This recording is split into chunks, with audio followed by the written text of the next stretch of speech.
Bismillahirrahmanirrahim. Assalamu alaikum, my dear students. This is me, Bilal Ahmad, and you were watching my YouTube channel All Pak Forces. Students class 6 के general science book से आज हम इंशाल्लाह second chapter discuss करेंगे जिसका नाम है reproduction in plants. Students reproduction हम एक ऐसे अमल को कहते हैं जिसके ज़रिए एक जानदार अपना नस्ल बढ़ाता है। और चूंकि प्लांट्स की बात हो रही है तो इस स्पेसिफिक चैप्टर में हम पढ़ेंगे कि किस तरीके से प्लांट्स जो है अपने नस्ल को बढ़ाता है। तो आप लोगों ने वीडियो के साथ एंड तक जुड़े रहना है और वीडियो को कहीं से भी स्किप नहीं करना। So without wasting any time let's start the video. Students first of all जब आप क्लास 6 के जनरल साइंस बुक को उठाओगे और सेकंड चैप्टर खोलोगे तो उसमें जो फर्स्ट पार्ट होगा वो होंगे आपके एमसीक्यूज।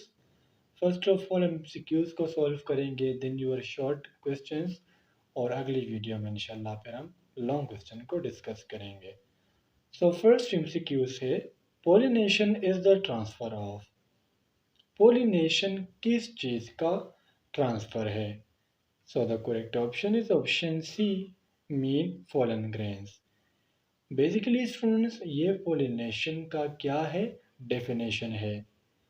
जब फ्लावर के मेल पार्ट मीन एंथर से पोलन ग्रेन्स उड़ते हैं और फ्लावर के फीमेल पार्ट मीन स्टिग्मा पर गिरते हैं तो इसको हम कहते हैं पोलिनेशन।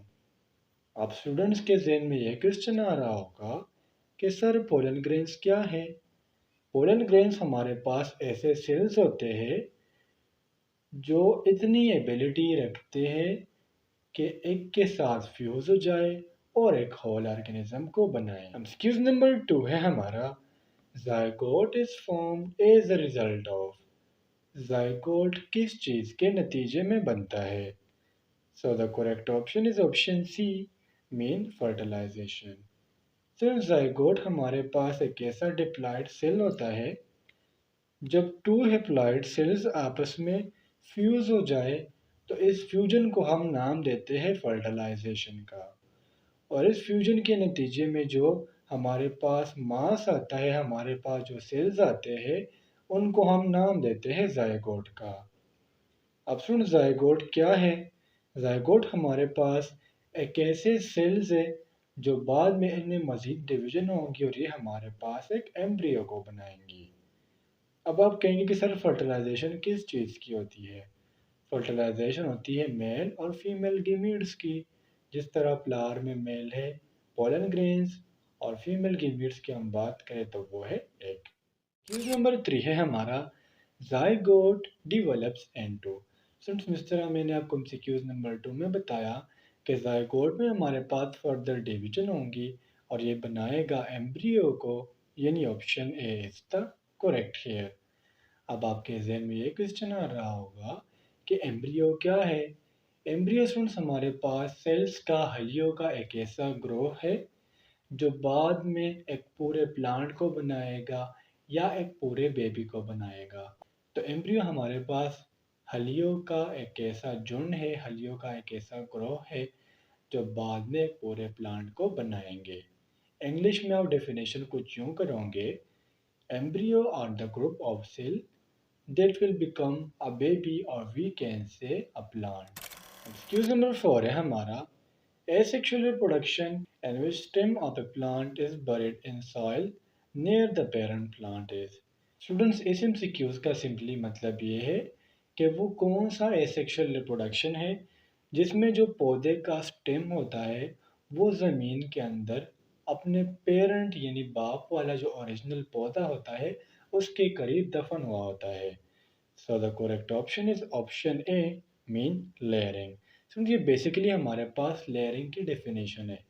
एसेक्सुअल रिप्रोडक्शन हम एक ऐसे रिप्रोडक्शन को कहते हैं जिसमें एक सिंगल प्लांट इन्वॉल्व हो या एक सिंगल पेरेंट इन्वॉल्व हो, मेल और फीमेल का कोई भी कंसेप्ट ना हो, तो इसे हम कहते हैं लेयरिंग। लेयरिंग स्टूडेंट्स बेसिकली होता क्या है कि जो प्लांट होता है ये बेंड हो जाता है अर्थ के अंदर, ठीक है, और फिर ये जो प्लांट अंदर बेंड हो जाता है, फिर इससे एक नया पौधा उगने लग जाता है। ये फिनोमेना बेसिकली जो आपके अंगूर है, जो ग्रेप्स है, उसमें पाया जाता है। अब बडिंग क्या है? तो बडिंग हमारे पास बास प्लांट्स में होता है, इसके ऊपर एक छोटा सा दाना निकलने लग जाता है। जिस तरह अगर हम एलजी की एग्जांपल लें, फिर इससे स्पोर्स बनते हैं और एक होल बॉडी बन जाती है। कटिंग एक अलग मेथड है प्रोपेगेशन का, ये मैं नहीं बताऊंगा क्योंकि 6 लेवल है। और ग्राफ्टिंग ये है कि एक पौधे का जो स्टेम होता है वो काट के दूसरे के साथ लगाया जाता है। नंबर 5 है हमारा the organ of a plant which take parts in sexual reproduction is. Plant का, पौधे का वो कौन सा हिस्सा है जो सेक्सुअल रिप्रोडक्शन में हिस्सा लेता है? So the correct option is option D, mean flower. यानी पौधे का जो फूल का हिस्सा होता है, ये सेक्सुअल रिप्रोडक्शन में हिस्सा लेता है। अब फ्लावर में कौन कौन से पार्ट होते हैं? फ्लावर में हमारे पास 4 पार्ट्स होते हैं: sepals, petals, stamen and carpel. Number 6 है हमारा the structure which is helpful to carry sperms to the ovary is. यानी वो कौन सा स्ट्रक्चर है जो स्पर्म को कैरी करता है ओवरी में? सो the correct option is option A, mean pollen tube. Excuse number 7 है हमारा which is the example of natural vegetative propagation. Propagation की जगह आप सिंपल वर्ड लिख सकते हो रिप्रोडक्शन। यानी इसमें जो हमें नीचे एग्जांपल्स दी गई है, इसमें वेजिटेटिव प्रोपेगेशन का एग्जांपल कौन सा है? So the correct option is option A, mean runners growth into a new plant. Runner growth कुछ यूं होता है कि इसमें जो स्टेम होता है एक प्लांट का, ये ज़मीन पर हॉरिजेंटली ग्रो करता है, ठीक है। और फिर से कुछ वक्त के बाद रूट्स निकलने लग जाते हैं और ब्रांचेस निकलने लग जाते हैं। और जिस पॉइंट से ब्रांचेस निकलते हैं उसको हम नाम देते हैं नोड। नंबर 8 है हमारा production of new plant from underground stem is an example of. यानी स्टूडेंट्स अगर एक न्यू पौधा निकल रहा है अंडरग्राउंड स्टेम से, तो इसे हम कौन सा रिप्रोडक्शन कहते हैं? So the correct option is option B, mean asexual reproduction. जिस तरह मैंने आपको शुरू में बताया कि एसेक्सुअल रिप्रोडक्शन हमारे पास एक ऐसा रिप्रोडक्शन है जिसमें सिर्फ और सिर्फ एक सिंगल पेरेंट इन्वॉल्व होता है। Third है हमारा fusion of sperm with two polar nuclei forms. Friends ये बेसिकली प्लांट के रिप्रोडक्शन की तरफ इशारा है। जब प्लांट में रिप्रोडक्शन होता है, फर्टिलाइजेशन होता है, फर्टिलाइजेशन एंड डबल फर्टिलाइजेशन, तो जब स्पर्म जो है टू पोलर न्यूक्लियाई के साथ फ्यूज होता है तो वो बनाता है एंडोस्पर्म को। यानी option D is the correct here. सिर्फ एंडोस्पर्म हमारे पास ट्रिप्लॉइड होता है, क्योंकि हैप्लॉइड हो गया स्पर्म और टू न्यूक्लियाई, तो ये बनाता है 3 स्ट्रक्चर को, जिसे हम कहते हैं एंडोस्पर्म। और एंडोस्पर्म हमारे पास बेसिकली स्टोर्ड फूड होता है, जो बाद में जो एम्ब्रियो होता है वो यूज़ करता है। एक्सक्यूज नंबर 10 है हमारा मेल रिप्रोडक्टिव सेल इज। यानी इसमें मेल रिप्रोडक्टिव सेल कौन सा है? So the correct option is option B, means form. और अगर फीमेल रिप्रोडक्टिव सेल की बात करें तो वो है एग। लेकिन सुन प्लांट्स में हम कहेंगे जो मेल रिप्रोडक्टिव सेल है वो है पोलन ग्रेन, और जो फीमेल है वो है ओव्यूल में जो अंदर एग प्रेजेंट होता है। स्टूडेंट्स यहाँ तक आपके हो गए मल्टीपल चॉइस क्वेश्चन। अब इंशाल्लाह हम शॉर्ट क्वेश्चंस को डिस्कस करेंगे। Give shorts answer. जिस तरह आप एक्सरसाइज खोलेंगे तो पहले multiple choice question then your short questions. First जो क्वेश्चन है वो है नेम 3 सेल्फ पॉलिनेटेड प्लांट्स। तो सेल्फ पॉलिनेशन से मुराद ये है, लेट्स सपोज अभी इधर तो मैं पूरा फ्लावर नहीं बना सकता, लेकिन जस्ट आपको समझाने के लिए कि ये आपके पास एक फ्लावर है और ये आपके पास दूसरा फ्लावर है, ठीक है। इस प्लांट में भी मेल और फीमेल पार्टनर होंगे, इसमें भी मेल और फीमेल पार्टनर होंगे। आप सपोज करें कि ये मेल है और ये फीमेल है। अगर इस मेल से एंटर उड़ा और इस फीमेल के स्टिग्मा पर गिरा और फर्टिलाइजेशन हो गई, तो इसको हम नाम देते हैं सेल्फ पॉलिनेशन का।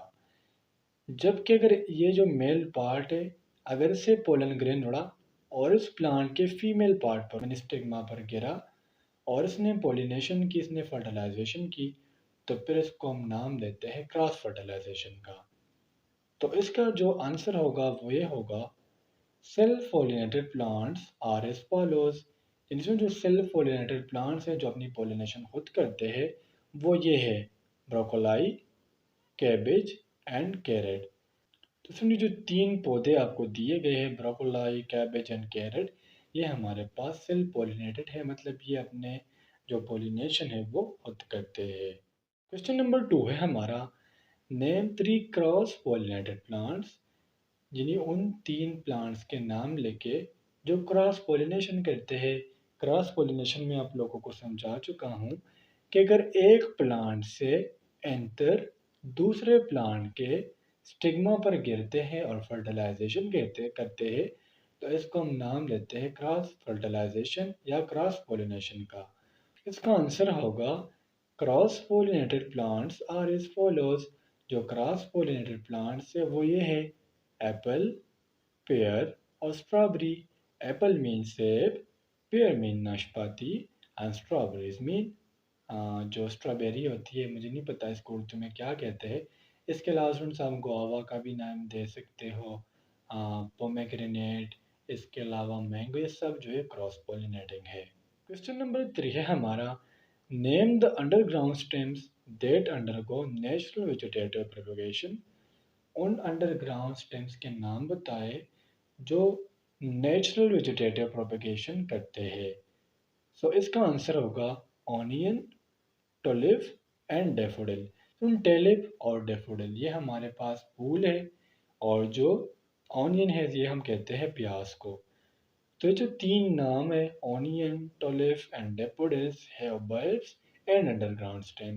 यानी जो ये तीन नाम दिए गए हैं, इनके अंडरग्राउंड स्टेम है, और इनका ये जो फ्रूट है, ठीक है, ये जो फ्रूट है, ये जो प्याज है ना, इसको हम बोटानिकल नेम देते हैं बल्ब का। वो वाला बल्ब में जो जलाने वाला होता है वो नहीं होता, ये बल्ब अलग होता है, जिस तरह गार्लिक का है। नंबर 4 है हमारा, व्हाट आर रनर्स। रनर्स क्या है? In some plants, such as strawberry and grasses, stems are spread horizontally above the ground.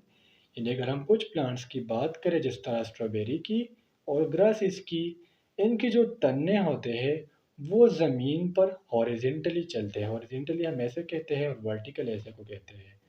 तो इनकी जो स्टेम्स होते हैं, इनके जो तन्ने होते हैं, वो इस तरह ज़मीन पर चलते हैं। These stems are called runners। यानी ये जो स्टेम्स है इनको हम नाम देते हैं रनर का। Runners have nodes where birds are present. Runners जो स्टूडेंट्स के पास क्या होते हैं, इनके पास होते हैं nodes. New plants grow from these birds. अभी जो न्यू प्लांट्स होते हैं ये इन्हीं नोड्स पर जो बर्ड्स प्रेजेंट होते हैं इनसे ग्रो करते हैं। क्वेश्चन नंबर 5 है हमारा, name different parts of the carpel mean female reproductive structure. यानी सुनो, फ्लावर का वो हिस्सा जिसे हम कार्पल कहते हैं, मीन फीमेल रिप्रोडक्टिव स्ट्रक्चर कहते हैं, उसके डिफरेंट पार्ट्स बताए। So the basal part of the carpel is the ovary. जो बेसल पार्ट है प्लांट के कार्पल के, उसको हम नाम देते हैं ओवरी का। ओवरी के अंदर हमारे पास ओव्यूल्स प्रेजेंट होते हैं। सेकंड जो पार्ट है वो है style. Style connects the ovary and stigma which are tube like structures. जो स्टाइल होता है ये हमारे पास एक ट्यूब लाइक स्ट्रक्चर है जो क्या करता है, स्टिग्मा और ओवरी को आपस में कनेक्ट करता है। तीसरा जो पार्ट है वो है stigma. Stigma is receptive organ found in the tip of the style. Stigma हमारे पास एक रिसेप्टिव ऑर्गन है, यानी ये पोलन ग्रेन को रिसीव करेंगे और ये स्टाइल के ऊपर प्रेजेंट होता है। तो स्टूडेंट्स, ये था आज के हमारा क्लास 6 जनरल साइंस का चैप्टर नंबर 2। इसके हमने मल्टीपल चॉइस क्वेश्चन और साथ साथ शॉर्ट्स जो क्वेश्चन थे वो डिस्कस कर लिए। इंशाल्लाह अगले पार्ट में हम इसके लॉन्ग क्वेश्चन को डिस्कस करेंगे। तो उम्मीद करता हूँ आपको तमाम एमसीक्यूज और क्वेश्चंस क्लियर हुए होंगे। इसके अलावा कोई कन्फ्यूजन हो, कोई डाउट हो तो आप मुझसे कमेंट सेक्शन में पूछ सकते हो। अगली वीडियो में मिलते हैं, तब तक के लिए मुझे इजाज़त दीजिए। मुझे अपने दुआओं में याद रखिए। अल्लाह हाफिज़।